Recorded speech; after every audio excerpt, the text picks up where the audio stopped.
Health ഇഷ്യൂസും hospital visit ഇല്ലാത്ത ഒരാഴ്ച പോലും ഇല്ലാത്ത ദിവസങ്ങളായിരുന്നു. അമിതമായ ഷുഗറും പ്രഷറും കൊളസ്ട്രോളും ശ്വാസം മുട്ടലും അറ്റാക്ക് ടെൻഡൻസിയും ഇതെല്ലാം ഉൾക്കൊണ്ടുകൊണ്ട് 13 വർഷം ഞാൻ അൺഹെൽത്തി ആയിട്ട് എല്ലാവരുടെ മുമ്പിൽ ആക്ട് ചെയ്ത് ജീവിച്ച്, ഹെൽത്തി ആണെന്ന് ആക്ട് ചെയ്ത് ജീവിച്ച ഒരാളാണ്. എന്റെ കോച്ച് പറഞ്ഞതനുസരിച്ച് എന്റെ ആഹാര രീതിക്ക് മാറ്റം വരുത്തി, തെറ്റായ എന്റെ ഭക്ഷണ രീതി മാറ്റിയിട്ട് ഒരു ഗുഡ് ന്യൂട്രീഷൻ ഫുഡ് ആഡ് ചെയ്തതിന്റെ ഫലമായിട്ടാണ് എനിക്ക് ഇങ്ങനെ ഹെൽത്തി ആകാൻ പറ്റിയത്. നല്ല ഹെൽത്തി ഉണ്ട്. എനിക്ക് കറക്റ്റ് ഇപ്പൊ 48 വയസ്സാണ്. ആരും വിശ്വസിക്കത്തില്ലെങ്കിൽ കറക്റ്റ് ബർത്ത്ഡേ 5/5/1978 അതാണ് സംഭവം. പിന്നെ എന്റെ ബോഡി ഏജ്, ഇപ്പോഴത്തെ എന്റെ ബോഡി ഏജ്, ഞാനിത് സ്റ്റാർട്ട് ചെയ്തപ്പോൾ എന്റെ ബോഡി ഏജ് 79 വയസ്സായിരുന്നു. സാറമായിരിക്കും സാറേ. അപ്പം ഞാൻ ഈ ഫുഡ് സ്റ്റാർട്ട് ചെയ്യുന്ന സമയത്ത്, അതായത് 1.5 വർഷത്തിന് മുമ്പ് എന്റെ ബോഡിയുടെ ഏജ് 79 വയസ്സായിരുന്നു. 79 വയസ്സ്.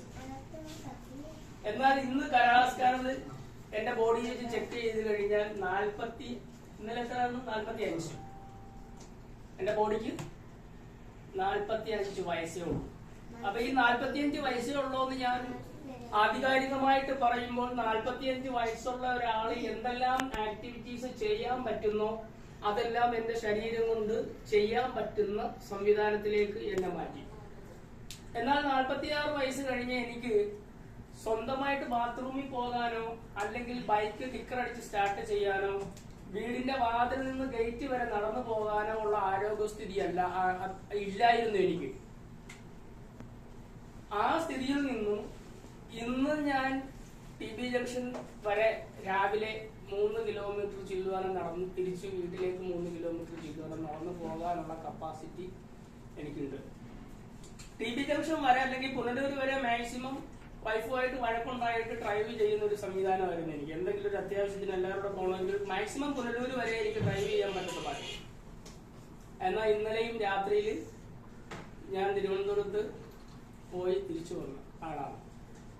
ആ ഒരു ആരോഗ്യസ്ഥിതിയിലേക്ക് മാറാനുള്ള കാരണം ഹെർബലൈഫ് എന്ന കമ്പനിയുടെ ഈ ഗുഡ് ന്യൂട്രീഷൻ ഫുഡ് എന്റെ കോച്ചിന്റെ നിർദ്ദേശം അനുസരിച്ച് ഞാൻ കഴിച്ചു റിസൾട്ട് എടുത്തതാണ്. അപ്പൊ അത്രത്തോളം മഹാത്മ്യമുള്ളതാണ് ഈ ഫുഡ് എന്നാണ് ഞാൻ പറഞ്ഞു വരുന്നത്. 480 ഷുഗർ, രാവിലെ ഇൻസുലിൻ 40 യൂണിറ്റ്, രാത്രിയിൽ 40 യൂണിറ്റ്, മെറ്റ്ഫോർമിൻ 500 mg രാവിലെ ഉച്ചയ്ക്ക് രാത്രിയിൽ. അതുമൂലം ഉണ്ടായ പല സൈഡ് എഫക്ട് കാരണം കൊളസ്ട്രോളും പ്രഷറും അറ്റാക്ക് സിംറ്റംസും ഭക്ഷണം പോലെ മരുന്ന് കഴിക്കുന്ന ആ ജീവിത രീതിയിൽ നിന്ന് ഇന്ന് മരുന്നില്ലാത്ത ഒരു സ്റ്റൈലിലേക്ക്, ഹോസ്പിറ്റൽ വിസിറ്റ് ഇല്ലാത്ത ഒരു സ്റ്റൈലിലേക്ക്, എന്റെ ജീവിതശൈലിയിലേക്ക് മാറാൻ പറ്റിയത് ഈ ഗുഡ് ന്യൂട്രീഷൻ ഫുഡ് തന്നെയാണ്. ഈ ഒരു എക്സ്പീരിയൻസ്, ഈ ഒരു അനുഭവം എന്റെ ജീവിതത്തിൽ ഉണ്ടായതുകൊണ്ടാണ് ഞാൻ നിങ്ങളെ ഓരോരുത്തരെയും 2 നേരവും ഫുഡ് എടുക്കണം, 2 നേരവും ഈ ഫുഡ് കഴിക്കണം. നിങ്ങളുടെ ലൈഫിൽ അത് നല്ല എക്സ്പീരിയൻസ് ആവും. ഇന്ന് നമുക്ക് അതിനെ കുറിച്ച് അറിയത്തില്ല. കാരണം പെർമിയബിലിറ്റി, ബോഡിക്ക് പെർമിയബിലിറ്റി എന്ന് പറയുന്ന ഒരു സാധനമുണ്ട്. ഒരു നിശ്ചിത സമയം വരെ നമ്മുടെ ശരീരത്തിന് എന്തുണ്ടാകും? ഒരു പ്രത്യേക കഴിവുണ്ടാവും, ഒരു എനർജി ഉണ്ടാവും. ഒരു നിശ്ചിത സമയം കഴിഞ്ഞിട്ട് ഏതെങ്കിലുമൊക്കെ മെഡിസിൻ നമ്മൾ സ്റ്റാർട്ട് ചെയ്ത് കഴിയുമ്പോൾ ആ മെഡിസിൻ കഴിക്കുന്നതിന്റെ ഫലമായിട്ട് നമ്മൾ ഇനാക്ടിവിറ്റിയിലേക്ക് പോകും. പക്ഷെ നമ്മൾ അറിയത്തില്ല, നമ്മളെ ഇന്റേണൽ ഓർഗൻസ് പ്രോബ്ലംസ് വന്നുകൊണ്ടേയിരിക്കും, പ്രശ്നങ്ങൾ വന്നുകൊണ്ടേയിരിക്കും ഉള്ളിലുള്ള അവയവങ്ങൾക്ക്. ആദ്യം നമ്മൾ മരുന്ന് കഴിക്കുന്നത് കൊണ്ട് ഉണ്ടാകുന്ന ഏറ്റവും ഫസ്റ്റിലെ ഉണ്ടാകുന്ന കേട്, നമ്മളിപ്പം പനിക്കായാലും ജലദോഷത്തിനായാലും മുട്ടുവേദനയ്ക്കായാലും മരുന്ന് കഴിച്ചു കഴിഞ്ഞാൽ പോണം.